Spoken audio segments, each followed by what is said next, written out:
በስፖርት ስም አንድ ቀን ማምሻውን ነገ ጠዋት ለስፖርት ትወጣላችሁና ተዘጋጁ የሚል መልእክት ተነገረን። እኛም ልባችንን በጸሎት አዘጋጅተን አደርን። በዋዜማው ከላይ ከፍ ብሎ የተጠቀሱትን መልእክቶች ከቅዱስ ቃሉ ተካፈልን። በሚሆነውም ሁሉ የክርስቶስን ምሳሌነት እንድንከተል ማሳሰቢያ ወሰድን። በማግስቱ ገና በማለዳ አንድ ወጣት፣ አንድ የ10 አለቃና ከዘቦቻችን አንዱ ወታደር ጎንፋ መጡና ቀሰቀሱን። እኔ ከላይ ቪሼፕ ሹራብ ከውስጥ አንድ ሸሚዝ ለብሼ ሱሪ ታጥቄያለሁ። ለስፖርት የሚሆን ጫማ ግን ስላልነበረኝ ለእግሬ ቆዳ ጫማ አድርጌ ነበር የወጣሁት። ጌታሁንና ዳንም እንደኔው ነበር ያደረጉት። ሙሉም መቤት ብቻ ሸራ ጫማ አጥልቃለች። እርሷና አልማዝ ታደሰ ሱሪያቸውን ታጥቀው ጉርድ ቀሚስ ከላይ ለብሰዋል። ከፖሊስ ጣቢያው እንደወጣን በአውራ ጎዳና ላይ ፊታችንን ወደ ምዕራብ አድርገን ጥቂት እንደተራመድን ሶምሶማ ጀምሩ የሚል ትዕዛዝ ተሰጠን። መሮጥ ጀመርን። ጥቂት እንደሮጥን አልማዝ አስም ተቀስቅሶ አፈናትና ወደ ኋላ ቀረች። ሙሉም መቤትን ብትሆን የኛን ያህል መሮጥ ስላልቻለች ዞር ብዬ ሳይ ተራርቀን አየው። ፍጥነቴን ለመቀነስ ሞከርኩ። ወንዶቹን እያጣደፉ አስቸገሩን።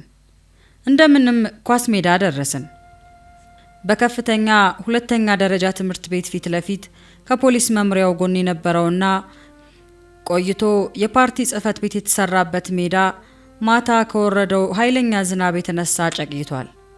አልፎ አልፎም ዳርና ዳሩ ላይ ውሃ ተኝቶበታል።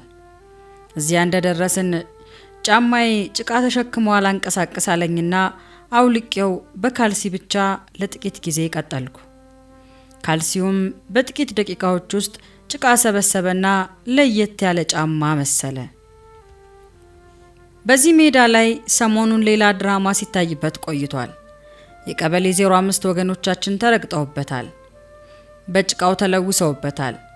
ዛሬ ደግሞ እኛ ከሜዳው ስንደርስ የተራችንን ልንረገጥበት ሆነ። አሁን ከእንግዲህ እየነጋ ሲሄድ ተመልካችም ጠርቀምቀም አለ። ትዕዛዙም ሩጥ፣ ተመለስ፣ ተኛ፣ ተንከባለል፣ አሞራ ጉብጉብ፣ ዝለል በሚል እየተፈራረቀ ተፋፋመ። ይህ ሁሉ ትዕዛዝ ከዱላ ከጉማሬ አለንጋና ከእርግጫ ጋር ያጣድፈን ገባ። አልማዝ አንድ ቦታ ወድቃለች። አዳንም ጥቂት እንደሞከረ አጥወለወለውና አይኑ ግልብጥብጥ ሲል አንድ የፖሊስ መምሪያ ወታደር አይቶት ልትሄድ ነው? ሊቀበልህ መጣ እያለ አሾፈበት። አንዳንዴ እነርሱንም አሰሪዎቻችንንም ስለሚደክማቸው ጥቂት እረፍት ይወስዱና ለኛም እረፍት ይሰጡናል። በየእረፍቱ መሃል ጥያቄዎች ይኖራሉ። ለምሳሌ ከሁሉ በላይ ማን ነው? እናንተ ከኔ የበለጠ የተማራችሁ ናችሁ። ሳይንሱን ከኔ ይበልጥ ታውቃላችሁ። ከሳይንስና ከሃይማኖት የቱ ይበልጣል? ወዘተ የሚሉ ነበሩ። ምላሻችንን የሚፈልግ አይነት ካልሆነ እንግልቱ ከግርፋቱ ከድብደባና ከስድብ ጋር ይቀጥላል። በዚህ ሁሉ ውስጥ የውጭ ሰውነታችን ስቃይ ቢሰማውም የውስጡ ማንነታችን ሐሴት ያደርግ ነበርና የፊታችን ገጽታ ብሩህ ሆኖ መታየቱ አልቀረም። በተለይም ጌታሁን አጋፋሪ ቀድሞም ቢሆን ሳቂታ ስለነበረ በዚያ ዕለት እየተሰቃየም ቢሆን ሲስቅ አይቶት የፖሊስ መምሪያው 10 አለቃ ቆይ ብቻ በአብዮታችን ላይ ነው የምትስቀው ብሎታል። ወደ እስር ቤታችን ረፈድ አድርገው ሲመልሱንም ክፍላችን ውስጥ ገብተን ተቆጥቦና ተጠራቅሞ የቆየውን ሳቃችንን ለቀቅ ነው። እነዚህ አረጋውያን እስረኞች አሁንም በዚያው ጣቢያ ውስጥ ነበሩና ሳቃችንን ተመልክተው ትስቃላችሁ? አይ ልጅነት ነው የሚያስቃችሁ። ለነገሩ 12ኛ የጨረሳችሁ የተማራችሁ ናችሁ። ከናንተ ግን ጡጦ የሚጠባ ሕፃን ይሻላል አሉን። በጎርፍ ኩሬ ውስጥ ተዘፍቀን ካንገት በታች ጭቃ ለብሰን ስንገባ አዝነን ማልቀስ ሲገባን እየሳቅን ሲያዩን ታዲያ ምን ይበሉ? እግዚአብሔር ይክበር። እንደ ተስፋ ቃሉ በመከራችን መሃል የክብርን መንፈስ በእኛ ላይ በማሳረፍ ያጽናናን እርሱ ነውና። ስፖርቱ ወታደራዊ ቅጣቱ ቢባል ይሻላል። ብዙ ታሪክ ነበረው። በቀበሌ 05 የነበሩትን እንደተባለው የአብዮት ጥበቃ ጓዶች ይጫወቱባቸው ነበር። በዚህኛው ቀበሌ ውስጥ በነበሩት ላይ የማሰቃየቱ ተግባር ሲጀመር ቀደም ሲል ከሐምሌ ወር ጀምሮ ፖሊስ መምሪያ ቆይተው የነበሩ እነ ይዲዲያ መስፍን፣ ተሾመ ባንቴ ዳኝና በቀለች ጸጋዬ እንዲቀላቀሏቸው ተደርጓል። ከአብዮት ጠባቂዎቹ መካከል አንዱ ረዘም ያለና ሙሉ ሰውነት የነበረውን ከዚህም የተነሳ ለገራፊነት የተመረጠውን ሰው ጓደኞቹ ግብጣው በሚል ቅጽል ስም ይጠሩት ነበር። ሰውየው በርህራሄ የለሽነቱ ስለታወቀ ማስፈራሪያ እስከ መሆን ደርሶ ነበር። ሰውየውና አንድ ሌላ ጓደኛው ሲፈጽሙት ከነበረው አሰቃቂ ድብደባና እንግልት የተነሳ ፓስተር ኃይሉ በቀለ በተደጋጋሚ አፉ አረፋ እስኪደፍቅና በተለይም አንድ ቀን ራሱን እስከ መሳት ደርሶ በይዲዲያ መስፍንና በበቀለች ጸጋዬ ድጋፍ ጤና ጣቢያ ተወስዶ ስለነበረ በደብዳቤዎቹ ላይ ከፍተኛ ድንጋጤ ፈጥሮ እንደነበር ይታወሳል። ይህ ሰው በራሱ ክልል የነበሩትን ወገኖቻችንን በሚለበልብ የሳማ ተከል ላይ እንዲንከባለሉ ያደረገና ለሁለት ምሽት ያህል ያለምንም ርህራሄ በውርጭ በጤዛ ላይ አስተኝቶ ያሳደረ ኃይለኛ ነበረ። የተወሰኑ ወገኖቻችን በተለይም የመጀመሪያውን ምሽት እንዲያሳልፉ የተደረጉት ከወገባቸው በላይ ራቁታቸውን ሆነው ነበር። ከዚህም የተነሳ ለረጅም ወራት በብርድ በሽታ እየተሰቃዩ የከረሙና በሌላም በሽታ የተጠቁ ቢኖሩም በኋላ ጌታ ሁሉንም ፈውሷቸዋል። በቀበሌ 01 የተፈጸመው ድርጊት ከሞላ ጎደል ተመሳሳይ ነበር ማለት ይቻላል። በስፖርት ስም ማንገላታቱ፣ እየገረፉ እየደበደቡና እየረገጡ ማሰቃየት፣ እንዲሁም በጭቃ ላይ እያንከባለሉ መጫወት ሁሉም ጋር የተደረገ ሲሆን ለየት የሚሉት ጥቂት ድርጊቶችም አልጠፉም። በቀበሌ 01 ለየት የሚለው ደግሞ ሌሊት ወንዝ ወስዶ በቀዘቀዘ ውሃ ውስጥ መንከርና ከዚያም አውጥቶ በአዋራ እንዲለወሱ ማድረጉ ነበር። ከበደ አርጋው፣ አየላ በራ፣ ማርታና ሀና አሰፋ የሚባሉ እህትማማቾች የዚህ ጽዋ ተካፋዮች ነበሩ። ሙላቱ መለሰና ለገሰ ቀቀቡ በነበሩበት ቀበሌ 03 ደግሞ የራሱ የሆነ ማሰቃያ ታሪክ ተፈጽሟል። ሌሊት እያወጡና ጫካ እየወሰዷቸው ክፉኛ የደበድቧቸው እንደነበረ እነ ሙላት ይገልጻሉ። በተለይ ሙላቱ በአሰቃቂ ሁኔታ ከመደብደቡ የተነሳ ብዙ ደም ከጆሮውና ካፍንጫው ፈሶ ስለተዳከመባቸው በመደናገጥ ሆስፒታል ወስደውት ሳለ አባቱ መጥተው እንዲረከቡት እንደተደረገም ታውቋል። ከሁሉ በላይ በ1972 ዓመተ ምህረት ጥቅምት ወር ጀምሮ በአብዛኛው የጴንጤቆስጤ አማኞችና በአጠቃላይ ጌታን በእውነት የሚጠሩትና ክርስቲያኖች ከይርጋለም ምድር ጨርሶ ያጠፋል በሚል ተስፋ በስፖርት ሽፋን የተወሰደው እርምጃ እጅግ ጥብቅ ነበር። በዚሁ መሰረት በሰኔ ወር ውስጥ አብረውን ታስረውና እንደሚባለው የውግዘት የእርግማን መፈክር አሰምተው የተለቀቁም እንደገና ተይዘው ከኛ ጋር ተንገላተዋል። የእርግማን መፈክርን ማስባል ቀድሞም ቢሆን ዋና ግለሰብ አልነበረማ። ስለዚህ በድጋሚው እስር ጊዜ የቀረበላቸው ጥያቄ ከሁሉ በላይ ማን ነው የሚል ነበር። መልሳቸውም እግዚአብሔር ነው የሚል ሆነና በዚህ ምክንያት ተሰቃዩ። በድጋሚ ከታሰሩት ወገኖቻችን ውስጥ አንዳንዶቹ የመንግስት ትምህርት ቤት መምህራን፣ ምሁራን ስለነበሩ እንደ መሪዎቻችን ሳይቆጥሯቸው አልቀሩም። አሳሪዎቻችን የገመቱት መምህራኑ በወቅቱ ይፈለግ የነበረውን የሽፋን ጥያቄ እንደሚፈለግባቸው መልሰው መፈክር አሰምተው የወጡት ሳይወጡ የቀሩትን እስረኞችን ለመቀለብ እንደነበር ነው። ሆኖም ግምታቸው የተሳሳተ ነበር። እያንዳንዳችን በሁሉ እየተጠነቀቅን የሚመራን መልካሙ እረኛችን ከሁሉ በላይ የሆነው የሊቆችም ሁሉ ሊቅ ጌታ ኢየሱስ እንደሆነ ማን በነገራቸው። አቶ አስማረ በሁለተኛው ዙር የገባው የዋና አዛዥ ቢሮ ባለበት ፖሊስ መምሪያ ነበር። አንድ ቀን አቶ አስማረ ይህንኑ የመምሪያ አዛዥ እንዲህ ሲል ይጠይቀዋል። አሁን እኔ ታስሬያለሁ። ታዲያ እዛኛው ፖሊስ ጣቢያ ያሉት ልጆች ቀለብ በማጣት ለምን አልሞቱም? የአዛዡን መልስ የሚከተለው ሆነ። አንተ ታሰርክ እንጂ አሰራርህ መች ታሰረ የሚል። እግዚአብሔር ይመስገን።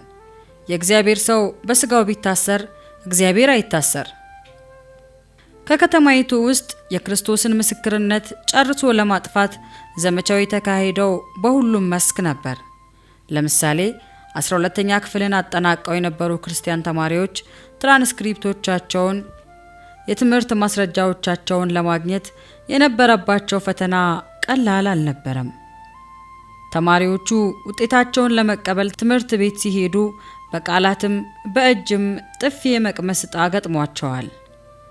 በክርስቲያንነቱ የሚታወቅ ወይንም የሚጠረጠር ተማሪ ቢሮ ገብቶ ሲቆም የሚደረደሩለትን የማጥመጃ ጥያቄዎች አንደኛ ሃይማኖት አለህ?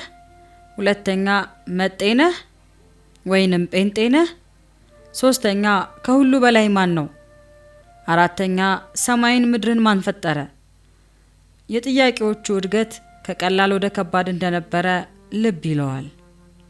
የመጨረሻዎቹ ሁለት ጥያቄዎች ወሳኝ ናቸው። ከሁሉ በላይ የሆነ ወይም ሰማይና ምድርን የፈጠረ እግዚአብሔር ነው የሚል ምላሽ የሚሰጥ ቢኖር የትምህርት መረጃውን በመከልከል ተዋርዶና ተደብድቦ የመውጣት ዕጣ ይገጥመው ነበር። እግዚአብሔር ግን በውርደታቸው ያከበሩትን አክብሯቸዋል። ያለምንም ትራንስክሪፕት ስራ ለመያዝ አብቅቷቸው ከዚህም የተነሳ ዛሬ በማህበራዊ ኑሯቸው ትልልቅ ሰዎች የሆኑ አሉ። ከነዚህ መሃል ያለ ትራንስክሪፕት በማትሪክ ውጤት ብቻ ስራ ለመያዝ ከበቁት መሃል ወንድም ተስፋዬ ከበደ ይገኝበታል። ወንድም ተስፋዬ ለተወሰኑ ዓመታት የእርሻ ኮሌጅ ትምህርት ተከታተለና በሐዋሳ እርሻ ጣቢያ ውስጥ ሰራ። በመቀጠልም በኤሌክትሪክና ኤሌክትሮኒክስ ኢንስቲትዩት ሰልጥኖ አሁን በኤሌክትሪክ ኃይል ኮርፖሬሽን መስሪያ ቤት በኃላፊነት ደረጃ ተመድቦ እየሰራ ይገኛል። ሌሎቹም እንደዚሁ።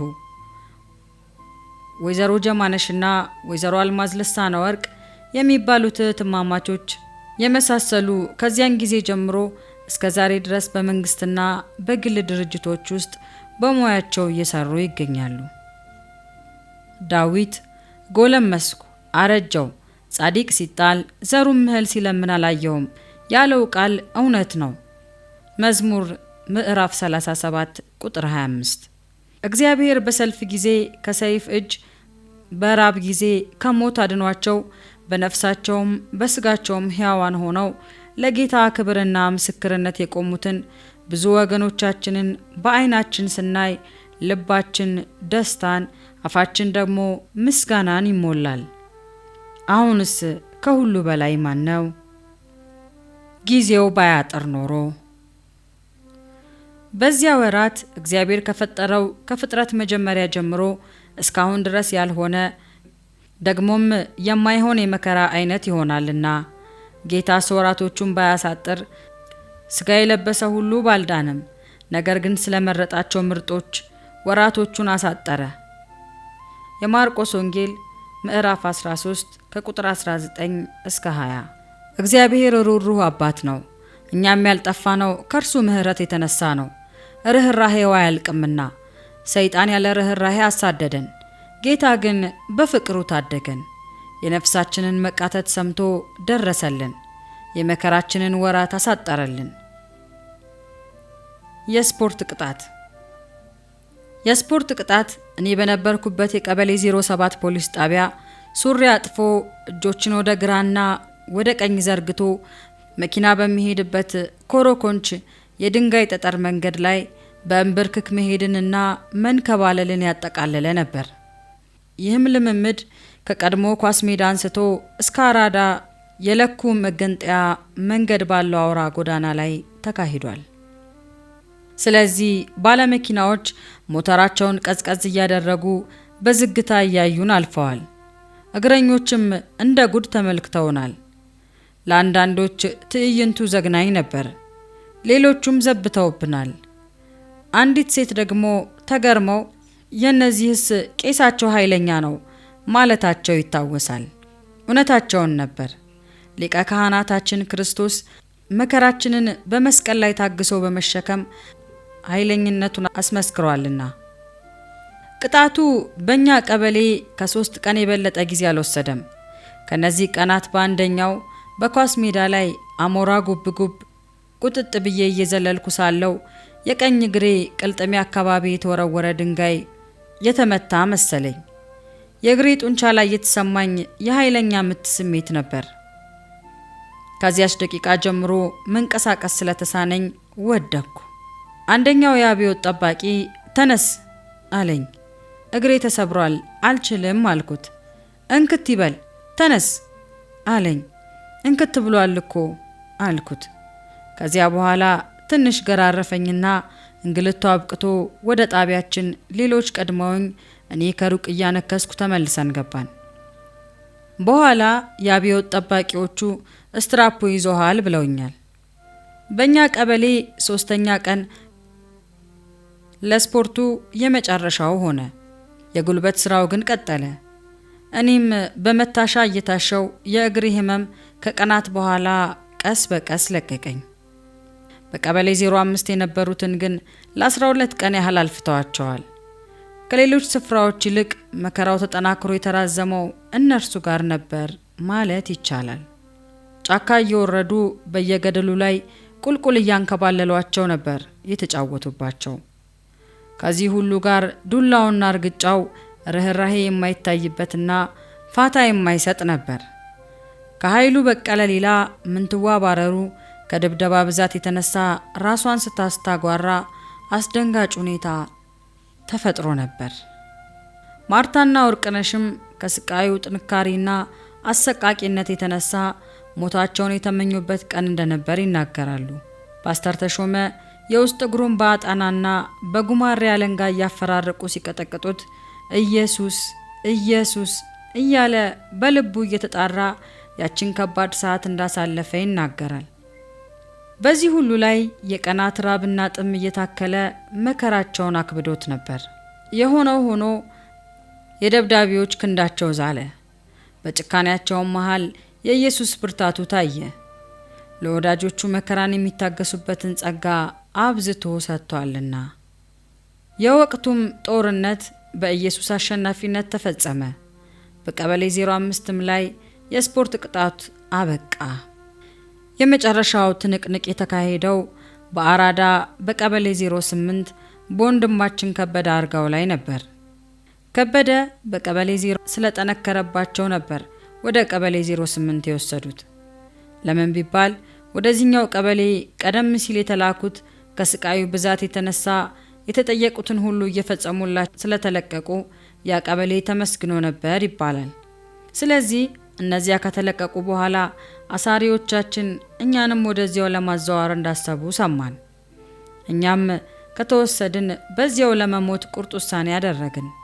ሆኖም ባልታወቀ ምክንያት የታሰበው ተግባራዊ ሳይሆን ቀረ።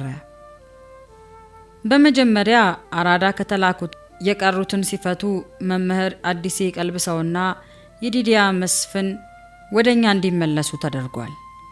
አሁን ደግሞ ከበደ አርጋውን ካፑስቶ ወስደው በቀበሌ 08 ሊገርፉት ጀመሩ። ከበደም ጾም ይዞ እህል አልቀምስ ሻይ እንኳን አልወስድ አለ። እንደዚያ ሆኖ ከ5 ቀናት ያላነሰ ሲቆይ በዚህ ሁሉ ውስጥ እያወጡ ሜዳ ላይ ይገርፉት ነበር። በፀሐይ ላይ እንደ እህል እያንቃቁ ያደርቁት ነበር። በመጨረሻ ሰውነቱ እየደከመና እየገረጣ ሲሄድ ለፖሊስ መምሪያው አዛዥ ሪፖርት ያደረጉ ይመስላል። እርሳቸውም ሄደው ሲያዩት ይደነግጣሉ። ሃንገር ስትራይክ የረሃብ አድማ አድርጓል። ምን እስኪሆን ነው የምትጠብቁት?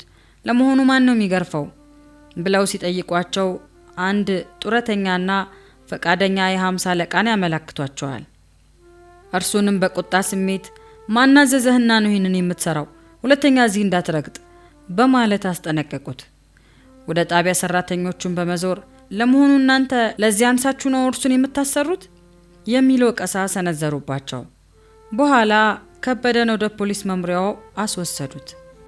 አቶ አስማረም እዚያው ፖሊስ መምሪያ ግቢ ውስጥ ስለነበረ የመምሪያው አዛዥ አገናኝቷቸው ከበደን በሚያግባባ መልኩ አነጋገረው። ከበደም ምግብ መውሰድ ጀመረ። የ08ቱ ቀበሌ መንፈሳዊ ውጊያ ይህንን በመሰለ መስዋዕትነትና ድል ተደመደመ። በየቦታው የነበረው ስቃይ ከላይ በጥቂቱ በተጠቀሰው መንገድ በአጭር ጊዜ ውስጥ እየቀነሰ መጣና ቀዝቃዛው መከራ ቀጠለ። በከፍተኛ ደረጃ የያዙንም ባለስልጣናት እግዚአብሔር እኛ ባላወቅነው መንገድ ሳይገስጻቸው አልቀረም። ከታሰሩት መካከል የሚበዙትን ለቀቋቸው። መምህራኑም በዚህ ወቅት ተለቀቁ።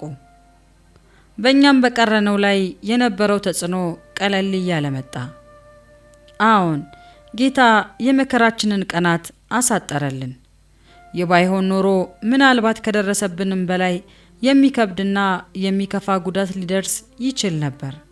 እግዚአብሔር ግን ስለ ስሙ ሲል ፈጥኖ ደረሰልንና ከክፉ ነገር ታደገን። ክብር ለስሙ ይሁን። የዝምታ ወራት ከህዳር እስከ ጥር 21 ቀን 1972 ዓመተ ምህረት ድረስ ያለው ጊዜ የዝምታ ጊዜ ነበር። ግፋ ቢል ለጉልበት ስራ መውጣት ብቻ ነበር። በተለይ በእኛ ቀበሌ ዋናው ስራ ቡና መልቀም፣ ማስጣትና የደረቀውን መክተት ነበር። በቀበሌያችን 07 ክልል የነበረውን ቡና ለቅመን ያጠናቀቅን እኛ ነበርን ለማለት ያስደፍራል። አልፎ አልፎ የቀበሌው ህዝብም እየወጣ ለቅሟል። እኛ ግን ቋሚ ሰራተኞች ነበርን። የገብስ ወቀጣ ማካሄድ፣ አትክልት መኮትኮትና አትክልቱን ውሃ ማጠጣትም ነበረብን። በዚህ መሃል በጣም አልፎ አልፎ የፖለቲካ ንቃት ለመስጠት አስተማሪዎች ብቅ እያሉ ሄደዋል። መንገድ ኃላፊዎች ሳይቀሩ እኛም በማንቃቱ ጥረት ውስጥ የድርሻቸውን አበርክተዋል። አንድ ቀን የቀበሌው ነዋሪ የነበሩት አንድ ሸምገል ያሉ አባት አረ እናንተ ልጆች ተዉ፣ ሰው መሳሪያ ከያዘ መንግስት ጋር ይታገላል። እንደ ንጉሱ አጎንብሱ የሚባል ነገር አልሰማችሁም? በአንድ ሀገር ጎንበስ ብሎ የሚሄድ አንድ ንጉስ ነገሰ ይባላል። እርሱም በሚያልፍበት መንገድ የተገኘ ሰው ሁሉ ጎንበስ እያለ እንዲያሳልፈው ትዕዛዝ ሲያስተላልፍ ነበር። ይህንን አለማድረግም ስለሚያስቀጣ ትዕዛዙን የሰማ ሁሉ ጎንበስ እያለ ንጉሱን በማሳለፍ ነፍሱን ያተርፍ ነበር። ታዲያ መንግስት እግዚአብሔር የለም ካለ ልብን በልብ ይዞ አብሮ የለም ማለት ነው እንጂ እልክ መያያዝ መልካም አይደለም በማለት መካክረውናል። የማንቃቱ ስራ ተፋፍሞ የነበረው ግን በስፖርታዊ ቅጣቱ ሰሞን ነበር። ያ የማንቃት ዘዴ በቀስታ ከማባበል አንስቶ እስከ ዛቻና ድብደባ ድረስ ያለውን ሁኔታ ያካተተ ነበር። መጀመሪያ በድብደባው ሰሞን እንድናነባቸው የርዕዮተ ዓለም መጽሐፍ ታድለውን ነበር። የመጽሐፍቱ ርዕሶች ዲያሌክቲካዊና ታሪካዊ ቁስ አካልነት፣ ፖለቲካዊ፣ ኢኮኖሚና የአፍሪካ እውነታ፣ የኮሚኒስት ማኒፌስቶ ወዘተ የሚሉ ነበሩ። አሳሪዎቻችን በተለይም ወታደሮቹ እነዚህን ካነበብን እንደምንለወጥ ተስፋ አድርገው ነበር። መጽሐፍቱን እኛም አነበብናቸው። ሆኖም የፍልስፍናውን መሰረት ከፊት ይልቅ ከመገንዘብ በቀር የመጽሐፍ ቅዱሳችንን ያህል ነፍስን የሚያሳርፍና የሚያረካ ነገር ሳናገኝባቸው ቀረን። ቅዱሱ መጽሐፋችን በመዝሙረ ዳዊት ምዕራፍ 119 ቁጥር 85 ላይ ኃጢአተኞች ጨዋታን ነገሩኝ፣ አቤቱ እንደ ሕግ ግን አይደለም የሚለውን እውነቱን እንደሆነ አረጋገጠልን። መጽሐፍቱም አልለወጡንም። ዱላውም ድብደባውም የተጠበቀውን ያህል አጥጋቢ የሆነ ውጤት ሊያመጣ አልቻለም። ድብደባው ከብዶባቸውና ያለ ፈቃዳቸው የተፈለገውን ፈጽመውላቸው የተለቀቁትም ቢሆኑ እግዚአብሔርን ማምለካቸውን እንደሚቀጥል በቃላቸው አስገንዝበዋቸዋል፣ በተግባርም አሳይተዋቸዋል። አሳሪዎቻችንም እንደጠበቁት እግዚአብሔር የለም፣ ከእንግዲህ በኋላ የእግዚአብሔርን ስም ሁለተኛ አላነሳም ወደሚያስብል አቋም አልመጡላቸውም። ስለዚህ ከእስር ሊለቋቸው ሙሉ ለሙሉ ባይመለሱም በተሰጣቸው ትምህርትና ምክር መሰረት መጠነኛ ለውጥ ብቻ ስላሳዩ ጥብቅ የሆነ ክትትል እንዲደረግባቸው በማለት የሚመለከታቸውን ቀበሌዎች ያሳስቡ እንደነበር ይታወሳል። ሌሎቹ ደግሞ በቅርብ ጊዜ ውስጥ ለአብዮታዊ ፍርድ እንደሚቀርቡ ያስገነዘቧቸው ሁኔታዎች አልጠፉም። ፈተናው መልኩን እየለዋወጠ ቢመጣብንም ተስፋ ያደረግነው አምላካችን አልተለወጠብንም። ጸጋንና ኃይልን አብዝቶ ሰጠን። በወደረኞቻችን ፊት እግሮቻችንን አጽንቶ አቆመን። በመንፈሱ የውስጥ ሰውነታችንን አጠነከረልን። ከእምነታችንም እንዳንነቃነቅ ደገፈን። የዝምታው ወራት በእርግጥ አሰቃቂው የአካል ግርፋት ተቋርጦ የአእምሮ ግርፋት የቀጠለባቸው ነበሩ። ቸል የተባልንበትና ምናልባትም ዝም መባላችን እንዲያሳስበን የተተውንበት ጊዜም ይመስል ነበር። ከዕለታት አንድ ቀን ደግሞ የአውራጃው አስተዳዳሪ ከጥቂት አጃቢዎቻቸው ጋር በመሆን ፖሊስ ጣቢያ ድንገት ከተፍ አሉና ወደ ምናድርበት ክፍል ገቡ። አይናቸውንም አቶ አዲሴ ላይ ተከሉና አንተ በምን ታሰርክ አሉት። አቶ አዲሴም የታሰረበትን ምክንያት በቂ ያለመሆን በመናገር የነበረውን ቅሬታ ገለጸ። አስተዳዳሪውም ተበሳጨህ እንዴ? አትበሳጭ። አየህ አሁን ምስራቅ ጀርመን ስትሄድ ኮንሰንትሬሽን ካምፕ ውስጥ ለ30 ዓመት የታሰረ ሰው ታገኛለህ አሉትና ወጥተው ሄዱ። በዚህ ሁኔታ ላይ ቆይተን አቶ አዲሴ ቀልብሰው ከበደ አርጋው፣ ስዩም ካይሶና ሙሉመቤት መንበረ ወደ መጡበት ወደ አለታ ወንዶ ወረዳ እንዲመለሱ ተደረገና ከወረዳው ፖሊስ ጣቢያ ገቡ። ይህ የሆነው በታህሳስ ወር ላይ ነው። ከአቶ አዲሴ በኋላ 3 ወር ተፈርዶበት ወደ ይርጋለም ማረሚያ ቤት ተልኮ ከዚያም ወደ አራዳ ወደ ቀበሌ 08 እንዲዘዋወር የተደረገው ወንድም ሰለሞን ሀጢያም አብሯቸው ወደ ወንዶ ተመለሰ። ቀናት እየገፉ ሄዱ። የጌታ ልደት በዓልም ደረሰ። እኛም የልደቱን በዓል ለመጀመሪያ ጊዜ በእስር ላይ ሆነን ፖሊስ ጣቢያ ውስጥ አከበርን። በዚህ ወቅት አንድ ላይ የነበርን እኔ፣ ጌታሁን፣ አዳንና ይዲዲያ ነን። ይዲዲያም ከቀበሌ 05 ወደ 08 ተወስዳ ወደኛ የተዘዋወረችው በቅርቡ ነበር። እኛም ልደቱን ቡናና ቆሎ አዘጋጅተን ሌሎች እስረኞችና ፖሊሶችን በመጋበዝና ስለ ልደቱ አጭር ምስክርነት በመስጠት አከበርን። በተለይም ጠባዩ እየተለዋወጠ ተጽዕኖ እያሳደረብን ሲያስቸግረንና ድንገት እየተነሳ ሲመታን በነበረ ፖሊስ ፊት በእንዲህ አይነት ሁኔታ የጌታን ስም ልናነሳ መቻላችንን እንደ ትልቅ ድል ነበር የቆጠርነው። እኛም የዝምታ ባላቸው ወራት ውስጥ እግዚአብሔር ግን ዝም አላለም። በዚህ የልደት በዓል ወቅት መዝሙርም ሰጥቶናል። መዝሙሩ በከፊል እንዲህ ይነበባል።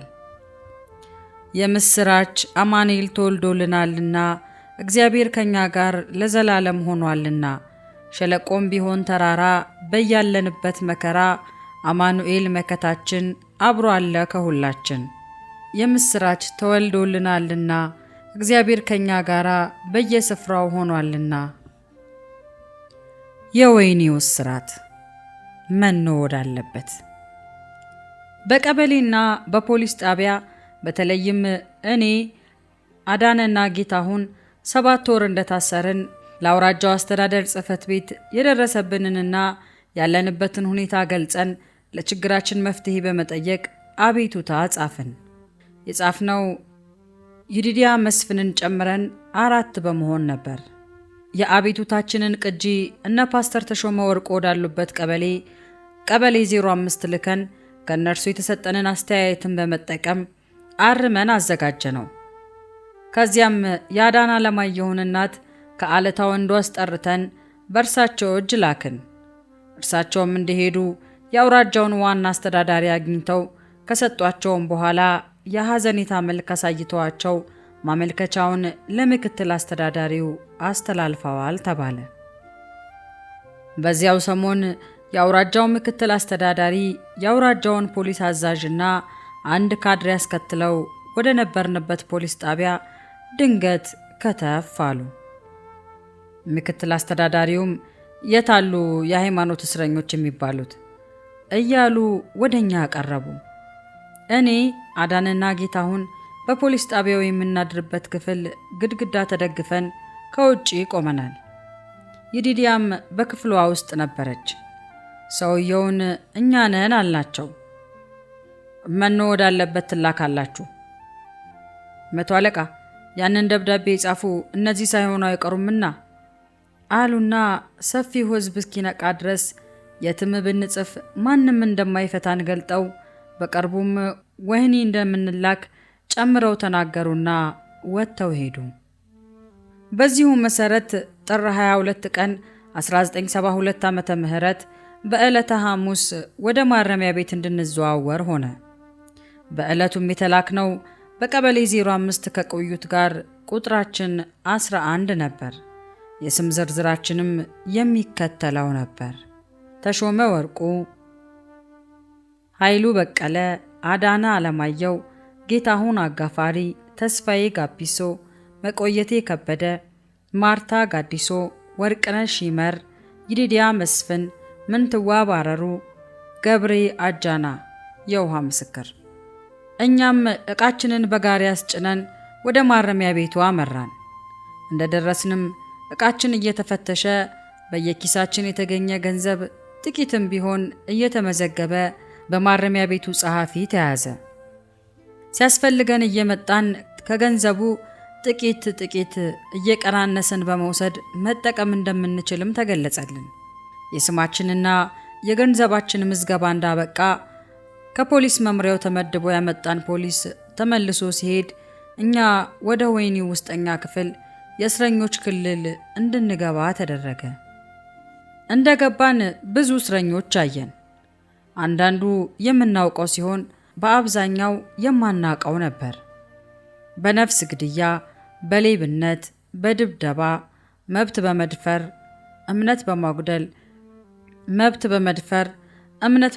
ወንጀልና በፖለቲካ ምክንያት የታሰሩ በርካታ ሰዎች በክልሉ ውስጥ ነበሩ። ሁሉም እንደ ጉድ አዩን። የሚያውቁን ቀርበው አነጋገሩን። ከዚያ በኋላ የእስረኞቹ አጠቃላይ መሪዎች በማንም አዲስ ገቢ እንደሚደረግ ሁሉ ሁላችንንም ለያይተው ማለትም 2 ወይም አንድ እያደረጉ በየክፍሉ መደቡን። ይህንን የሚያደርጉት ከማረሚያ ቤቱ አስተዳደር በሚሰጣቸው መመሪያ መሰረት ነበር። እህቶቻችን ግን በሌላ በኩል ወደ ሴቶች ማረፊያ ተወስደዋል። ኑሮ በማረሚያ ቤት በ1972 ዓመተ ምህረት የመጀመሪያ አጋማሽ በቀበሌ እስር ቤት ካገባደድን በኋላ ቀሪውን አጋማሽ በይርጋለም ማረሚያ ቤት ስፍራውንና ሁኔታውን በመለማመድ አሳለፍን። የማረሚያ ቤቱን፣ ወታደሮቹን፣ እስረኛውንና ኑሮውን መልመድ ነበረብን። ከፓስተር ተሾመና ኃይሉ በቀለ በስተቀር የማረሚያ ቤቱ በአጠቃላይ ለኔና ለሌሎች እንግዳ ነበር። የእስረኛው ክልል አደባባዩ እግር ስለሚበዛበት ሳር አልነበረውም። በበጋ አቧራው፣ በክረምት ጭቃው ከዚያ አደባባይ አይጠፋም። በዚያው ላይ ምንም ጠባብ ቢሆን የስፖርት ስሜቱ ያላቸው የእጅም ሆነ የእግር ኳስ ይጫወቱበታል። ሳርና ጥላ ያለው ከየማደሪያው ጀርባና በያጥሩ ጥግ ነበርና እስረኞች እየተቀመጡበት ይዝናናሉ። የእጅ ስራ፣ ዘንቢል፣ ፌስታል፣ ሸምቀቆ የሚባሉ የዕቃ መያዣዎችን ይሰራሉ። እነዚህን ከዘንባባ ቅጠል የሚያዘጋጁ ሲሆን ሌሎቹ ደግሞ ሹራብ ይሰራሉ፣ ፀጉር ያስተካክላሉ። የእንጨት ውጤቶችን ለምሳሌ ወንበር፣ ጠረጴዛ፣ ጊታርና ማበጠሪያ ይሰራሉ። አንዳንዶች ደግሞ እንደ ቀሚስ፣ ነጠላ፣ ጋቢ የመሳሰሉ የሸማ ምርቶች ያዘጋጃሉ። ከሱፍ ክር የሚዘጋጁ ልብሶችም ነበሩ። ልብስ ሰፊዎች የሆኑ እስረኞች ደግሞ የስፌት መኪናቸውን እያስመጡ ይሰሩበታል። ማደሪያ ክፍሎቹ ደግሞ ለአዲስ ገቢ አፍንጫ ከበድ የሚል ልዩ ጠረን አላቸው። በአንድ ክፍል ውስጥ ከ30 እስከ 80 የሚደርስ እስረኛ ያድራል። ሰፋ የሚሉ ክፍሎችም ወደ 120 የሚሆን ሰው የሚያምቁበት ጊዜ አለ። በየክፍሉ ቆየት ያሉ እስረኞች አልጋ ላይ ሲተኙ የዕቃ ማስቀመጫ ስፍራቸውም በመጠኑ ሰፋ ያለ ነው። አዲስ ገቢ መሬት ላይ ሰሌን ብቻ ያለው፣ በሰሌን ላይ ፍራሽ ያለው ደግሞ ፍራሹን አንጥፎበት ይተኛል። እኛም እንደገባን ፍራሽ ስላልነበረን የምንተኛው ሰሌን ላይ ነበር። እያንዳንዱ ሰው ከየራስጌው በአንጻሩ ካለው ግድግዳ ላይ ከፍ አድርጎ የሽንት ፖፖውን ይሰቅላል። ፖፖ ወደ ክፍል የሚገባው ከእስረኛ ቆጠራ ጥቂት ቀደም ብሎ ወይም በዚያው በቆጠራ ሰዓት ነው። ቀን ቀን ግን ፖፖ ሽንት ቤቱ አካባቢ ነፋስ እየተቀበለ ይውላል። ከራስጌው በላይ የሚሰቀለው ፖፖ ብቻ አልነበረም፣ የእስረኛው ልብስ፣ ሌላው አነስተኛ ንብረት ሻንጣም ጭምር እንጂ። ከግርጌው ደግሞ የምግብ ዕቃ እንደ ባሊ፣ ድስት፣ የእንጀራ መሶብ የመሳሰሉት ይቀመጣሉ። የቆዩ እስረኞች የምግብ ዕቃቸውን ከግርጌ በማስቀመጥ ፋንታ ከጎናቸው ባለው ስፍራ ወይም በቤቱ ማዕዘን አካባቢ ያስቀምጣሉ። የእያንዳንዱ ሰው የጽዳት አጠባበቁ የተለያየ ነው። አንዳንዱ ሰውነቱን በየሳምንቱ ይታጠባል፣ ልብሱንም ያጥባል። ሌላው ደግሞ ስለ ግል ንጽህናው እምብዛም የማይጨነቅ ነው። የማደሪያ ክፍሎቹ ደስ የማይል ጠረን የሚኖራቸው ለዚህ ነበር። የማደሪያ ክፍሎቻችን ጠዋትና ከከሰዓት በኋላ በተረኛ እስረኞች ይጠረጋሉ። ሲጠረግ የሚቦነው አቧራ በየምግቡ ዕቃ ላይ፣ በየመኝታውና በየግድግዳው ዕቃ ላይ ያርፋል። እያንዳንዱ ክፍል በ2 ሳምንት ወይም በወር አንድ ጊዜ ዕቃ ሁሉ ወጥቶ ፀሐይ ላይ እንዲሰጣ ይደረግና አጠቃላይ ጽዳት ይካሄዳል። ይህንን ጽዳት ሁሉም እስረኛ ተባብሮ ያከናውነዋል። ይህም ሁሉ እየሆነ ትኋን፣ ቁንጫና ቅማል ጠፍቶ አያውቅም። አመጋገባችን ደግሞ የሚከተለውን ይመስል ነበር። በእስር ቤቱ አስተዳደር ለእያንዳንዱ እስረኛ በቀን 72 ሳንቲም ለመኖ የእስረኛ ቀለብ ወጪ ተመድበዋል ይባላል። አብዛኛውን ጊዜ ጠዋት ዳቦ የሚታደል ሲሆን ለቀንና ለማታ እንጀራና ወጥ ይቀርባል። ዳቦም ሆነ እንጀራው ስንዴ ወይም ጤፍ ለአመል ያህል ይቀላቀልበት እንጂ አብዛኛው እጅ በቆሎ ነው። በወር አንድ ጊዜ ስኳርና ስጋ ይሰጣል። ስኳሩ ለዳቦ ማባያ፣ ለሻይ ሲውል፣ ስጋው ለወጥ መቀየሪያ የታሰበ ነው። በየዕለቱ የሚሰጠውን ወጥ እንዳለ ተቀብሎ ለመብላት የማይመች ነው። አንዳንድ ጊዜ በሚገባ አይበስልም፣ ሌላ ጊዜ ደግሞ ያረረ ይሆናል። ስለዚህ እያንዳንዱ እስረኛ ወጡን ከተቀበለ በኋላ እንደገና ከዘይቱም ከሽሮም ከጨውም ጨማምሮና አጣፍጦ ማብሰል የግድ ይኖርበታል። መደበኛ አመጋገቡ ከዓመት እስከ ዓመት ያለምንም ለውጥ ይኸው ነበር። ከዚህ በተረፈ ዘመድ ያለውን ዘመዱ ይጠይቀዋል። በዘመድ መጠየቂያ ቀን ማክሰኞ፣ ሐሙስና እሁድ የቤት ምግብ እንዲቀበል ይፈቀድለታል። በእነዚህ ቀናት ውስጥ ዘመድ ወዳጆቻችን በበለጠ ነፃነት ከቅርብና ከሩቅ ጎብኝተውናል፣ በትጋት አጽናንተውናል። በመጠየቂያ አጥር ላይ እንባቸውን አፍስሰዋል። የመጠጥ ውሃው ደግሞ በመጀመሪያ ወቅት ላይ ከጉድጓድ ነበር የሚቀዳው። እኛ እንደገባን የነበረው የቧንቧ ውሃ ብዙም ሳይቆይ ጠፋ። ከ1973 ዓመተ ምህረት በኋላ ግን እስረኛው ራሱ ባዋጣው መንግስት ከሚሰጠው መኖ ላይ በፈቃደኝነት በተወው ገንዘብ የቧንቧ ውሃ በአዲስ መልክ ተሰርቶ ስለገባ ከመጠጥ ተርፎ ለሰውነት መታጠቢያ ሻወር እንኳን በቅቷል።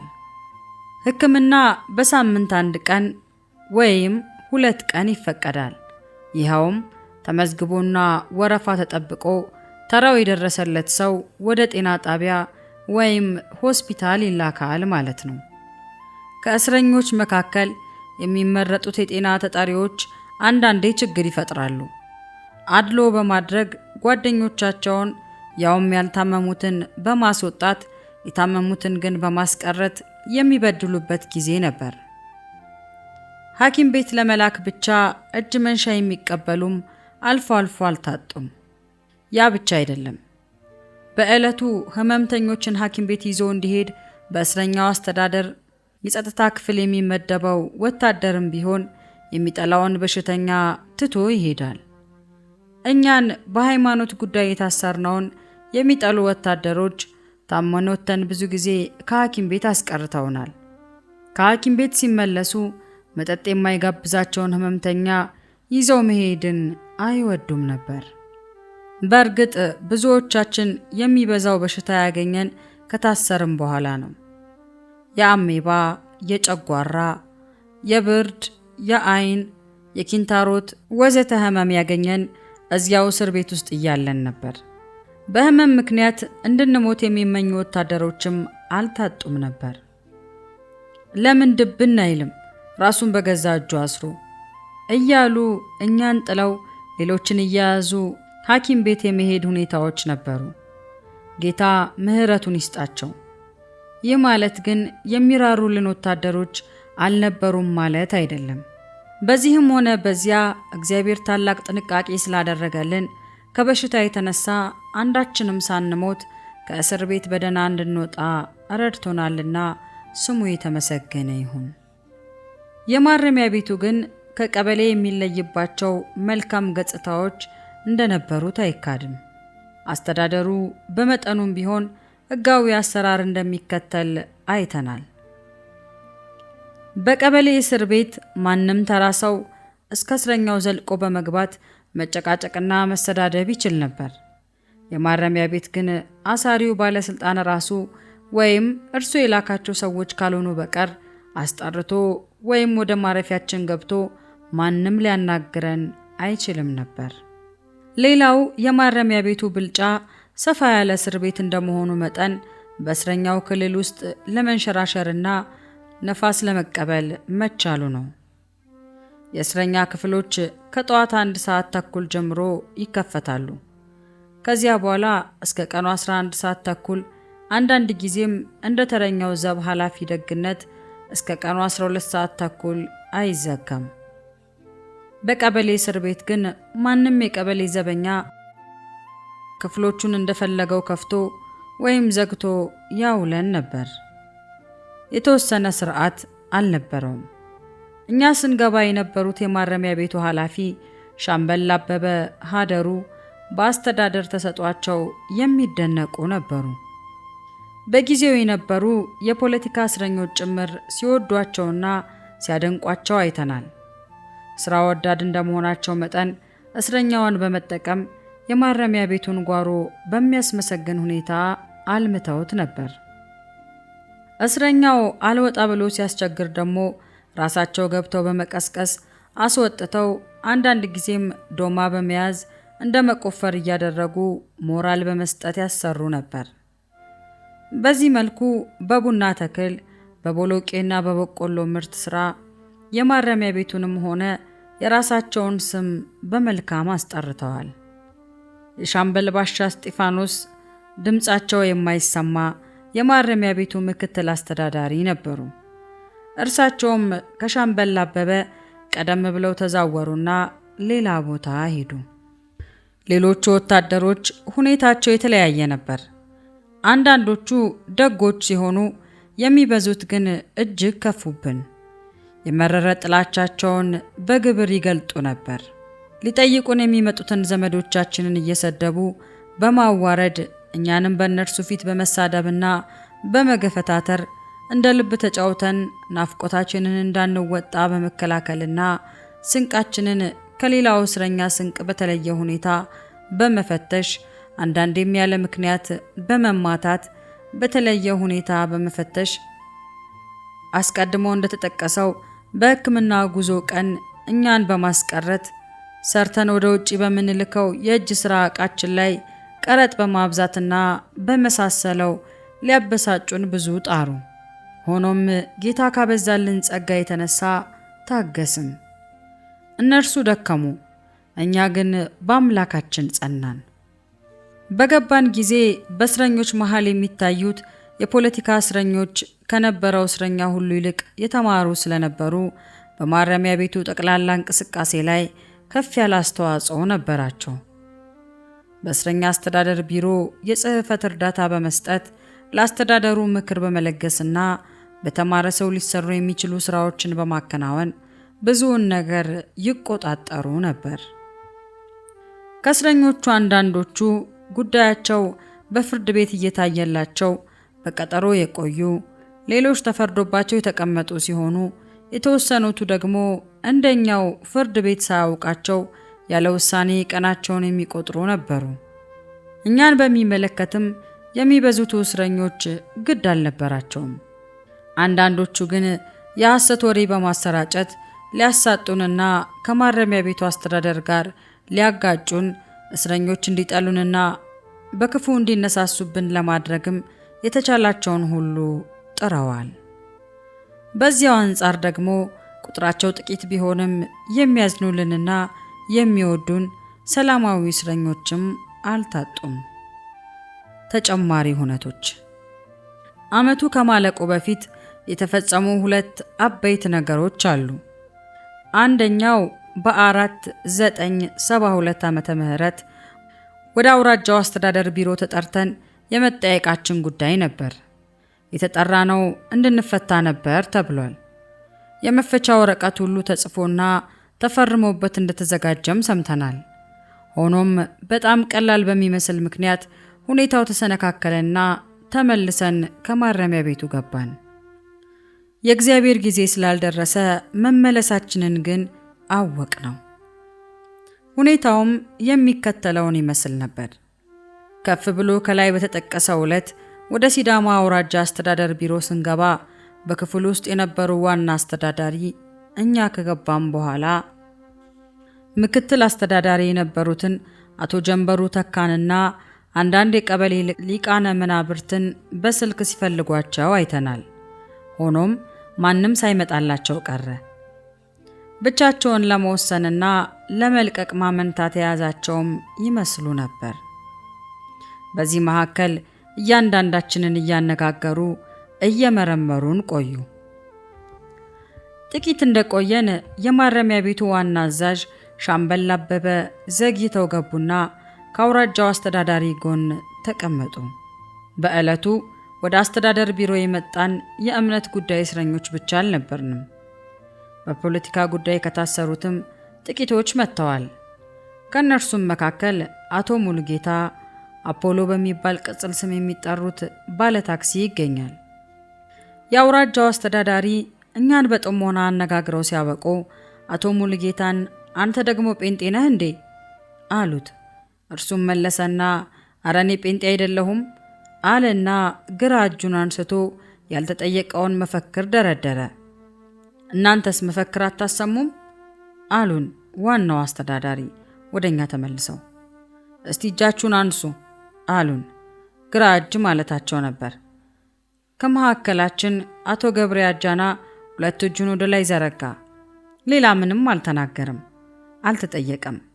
ዋናው አስተዳዳሪ እሱ ከዛሬ ጀምሮ ተፈቷል፣ እናንተ ግን ወደ ማረሚያ ቤቱ ትመለሳላችሁ፣ በ1 ሳምንት ጊዜ ውስጥም ውሳኔ እንሰጣችኋለን አሉ። አልገባንም፣ ጥያቄ አለን አለን። ሐሳቤን ጨርሻለሁ አሉና ገብሬ አጃናን ግንቦት 4 ቀን 1972 ፈተውት የቀረነው ተመልሰን ወደ ማረፊያችን ሄድን። ተመልሰን ወደ ማረሚያ ቤቱ ስንመጣ እንደምንፈታ በጉጉት ከጠበቁት መካከል ተማሪዎች የነበሩት በላይነሽ ናራሞና ጌጤነሽ አባተ በማረሚያ ቤቱ በራፍ ላይ አግኝተውን አለመፈታታችንን ሲገነዘቡ ያፈሰሱት እንባ በቀላል ለመግለጽ የሚቸግር ነበር። ሳምንታትና ወራት አለፉ። ይሰጣቸዋል የተባለው ውሳኔ ጉዳይም የውሃ ሽታ ሆኖ ቀረ። በ1972 ማለቂያ ግድም የተፈጸመው ሌላው ሁለተኛ ድርጊት በ5/10ኛው ወር በ72 ዓመተ ምህረት በይርጋለም ሁለተኛ ፖሊስ ጣቢያ ማለትም በቀበሌ 08 የነበሩ 6 ወንድሞችና አንዲት እህት እኛ ወዳለንበት ማረሚያ ቤት መላካቸው ነበር። እነርሱም ማርቆስ ተፈራ በ03 3ኛው ወር በ72 ዓመተ ምህረት የታሰረ፣ ታፈሰ ቦኤ በ12 4ኛው ወር በ72 ዓመተ ምህረት የታሰረ፣ ተስፋዬ ቃሚሶ በ28 በ4ኛው ወር በ72 ዓመተ ምህረት የታሰረ፣ በራሳ ባምቡሮ፣ ለገሰ ዲኬ፣ ሽመልስ ለማ፣ ዝናሽ ኃይሉ የታሰሩ ነበሩ።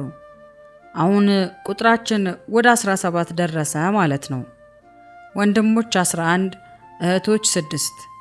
በዚሁም መልክ 1972 ዓመተ ምህረት አለቀ።